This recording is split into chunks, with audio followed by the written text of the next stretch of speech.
Bonjour, bonjour. Aujourd'hui, nous allons revenir aux bases. Important de revenir aux bases pour que nous ayons bien conscience de la réalité du monde dans lequel nous vivons. Nous pouvons avoir tendance à vite rentrer dans ce qu'on appelle un esprit religieux. Ah, je sens que l'Éternel veut me parler. Non, ça, c'est un sketch. Ah oui, il faut faire ça comme ça. Prier à telle heure, de telle manière, sinon Dieu, il va pas être content. Oui, ça c'est plus proche de la religiosité. Faire des trucs pour plaire à Dieu. Tu peux aller le dimanche matin quelque part, tu peux y faire plein de trucs. Mais si en finalité ton cœur n'est pas transformé, tu perds ton temps. Tu fais du cinéma. C'est de l'hypocrisie. Et c'est exactement ce que Dieu reprochait aux pharisiens. Si ton cœur est transformé, si mon cœur est transformé, alors nous pouvons être unis dans nos cœurs transformés et le monde verra Dieu à travers nous. Pas besoin de lunettes. Plus ton cœur est transformé à l'image de Christ, moins tu regardes ton voisin, moins tu dis des trucs du genre « Ah, t'as vu ce qu'il a fait? Bouh, elle a menti !» Matthieu 7,3 « Pourquoi vois-tu la paille qui est dans l'œil de ton frère et ne remarques-tu pas la poutre qui est dans ton œil ?» Ouais, occupe-toi de la poutre qui est dans ton œil. T'es gentil toi à donner des leçons. Cherche d'abord à retirer le parquet, la cabane, la forêt qu'il y a dans ton œil. C'est ça que fait la parole de Dieu quand tu la lis. Elle pointe d'abord vers toi. Elle pointe vers toi pour te changer, toi. Tu ne pourras impacter la vie de quelqu'un qu'à partir du moment où toi-même tu es changé. Nous ne sommes pas appelés à révéler ce qui ne va pas dans la vie des gens. Notre vie transformée, notre témoignage va s'en charger tout seul. Nous sommes appelés à apporter la solution. Et la solution, c'est Christ.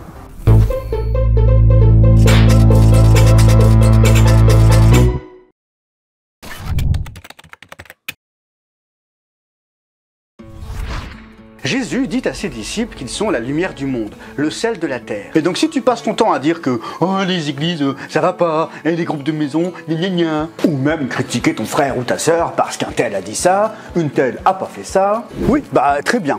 Tu as constaté ça, mais toi, tu as fait quoi? Toi qui as constaté ça, qui as certainement une vie de consécration extraordinaire, où en es-tu dans ta relation avec Jésus-Christ? Est-ce que tu es allé lui parler? Combien de temps as-tu jeûné pour lui? Combien de fois as-tu fléchi le genou pour elle? La solution n'est pas de dénoncer ce qui ne va pas, mais de révéler ce qui va. Et ce qui va, c'est-à-dire Christ. Concentre-toi sur le vrai but. Ne dépense pas ton énergie à calomnier, à diviser. Au final, tu sers l'ennemi pensant servir Dieu. Alors oui, c'est vrai, il y a des endroits où les ténèbres font beaucoup de dégâts. Mais c'est peut-être parce que la lumière ne brille pas assez. Et oui, c'est vrai, on peut ne pas être d'accord. On peut ne pas avoir la même opinion. On peut ne pas avoir la même position. Mais si c'est le cas, alors retire-toi.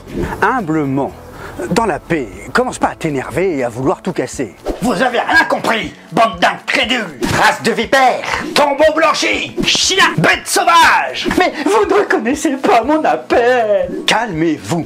Mon appel. Oui, parlons-en de ton appel. Tu crois que ton appel c'est 2 heures le dimanche matin? L'appel de Dieu pour ta vie c'est 2 heures le dimanche matin. Faut arrêter. Ton appel concerne ta vie de tous les jours, à chaque instant. Si on ne te laisse pas partager la parole dans ton église, alors un conseil, va partager la parole dans ton quartier, dans les trams, à ton travail, dans les parcs. Si c'est ça ton appel, alors vas-y.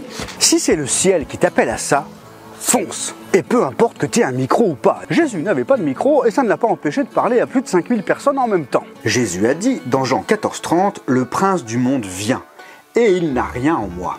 Le prince du monde, c'est Satan. Et Jésus nous dit qu'il n'a rien de Satan en lui. Jésus ne calomniait pas, il ne dénigrait pas. Il n'en voulait pas à la terre entière parce qu'il n'avait pas de micro. Ta réaction, les paroles que tu prononces révèlent ce qui règne en toi. On l'a vu dans la série de vidéos sur les portes. Plus tu seras occupé à rejeter la faute sur les autres comme Ève. « Oh, c'est pas moi, c'est le serpent !» Ou comme Adam à accuser Dieu. « Oh, c'est pas moi, c'est la femme que tu as mise à côté de moi !» Dieu sait tout ça. Dieu te regarde. Paul dira dans 2 Corinthiens 4,12 « Ainsi la mort est à l'œuvre en nous ». Il y a des circonstances qui t'appellent à la mort d'une partie de toi, mais tu ne le comprends pas. Tu accuses l'autre, tu le condamnes, presque tu le maudis.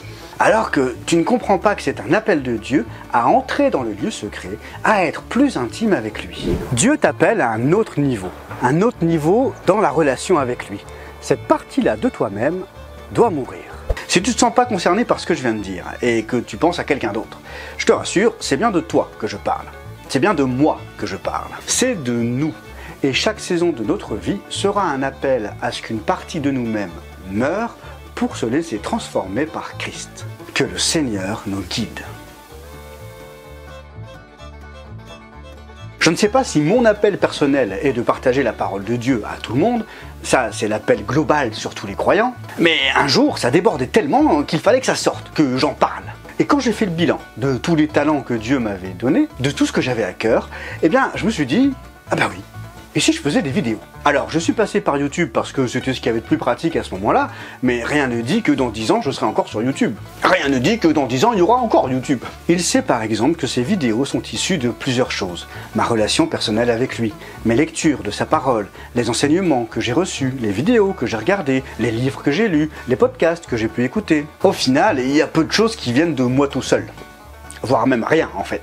À part le montage, le tournage, l'écriture et parler devant la caméra. Et même ça, en fait, ça vient pas de moi, c'est lui qui m'a équipé. Et c'est son esprit qui me guide vers les thématiques. Certains épisodes, par exemple, ont déjà été écrits, mais je n'ai pas encore eu le go pour les tourner. C'est que c'est pas le moment.